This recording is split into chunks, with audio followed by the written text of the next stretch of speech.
Catus Maximus here again. This time with a review of the PowerBuilt Stubby full polished box wrench, combination box wrench set. I had just reviewed the Craftsman's and it wasn't a complete set. Those were the pieces I bought to fill out this set. And these PowerBuilts have been okay tools. They're really common at big box auto stores. Their quality isn't as good as they used to be 20 years ago. But PowerBuilt has been around for a long time, and they actually used to be pretty nice. Not the best, but definitely a respectable brand. And that's why their name is still around now. They're not quite as good as they used to be, but they have a lot of heavy service tools. And these were a pretty good price, so I bought them. And they've worked out great. There's not a lot to talk about these, except for as compared to the Craftsman's. These have buckles that are a little shorter and a little thicker.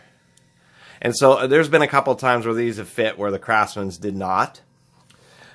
They do have a good selection of sizes. This would be the standard kit. It was a 7-piece kit and has a 10, 12, 13, 14, 15, 17, and 18. Which is an okay combination. They do have a really nice fit, which I always appreciate about PowerBuilts. They're not the best, but it's still pretty good. We can put that bolt in there and the wrench doesn't really walk around much. It does have a pretty thin buckle up here too, which makes it fit in a lot of places. I do like wrenches with wide buckles, but it's surprising how many times they don't actually fit. The fluting is pretty good on it, and it also has pretty good fitment, although a little looser than some other tools that I've had. They are fluted, although what is interesting about this fluting is it's more just, instead of being really defined flats, it's more of just curved bumps, which is kind of interesting. You know, you'll see fluting like that, and unfortunately cheaper fluting will be just those bumps, where more expensive fluting, and we'll look at this wrench, if we can get a reflection in there. God. Here we go. Now you can finally see. You can see where, like on this Blackhawk, they're really well defined. There's actually a rounded flute and then two flats.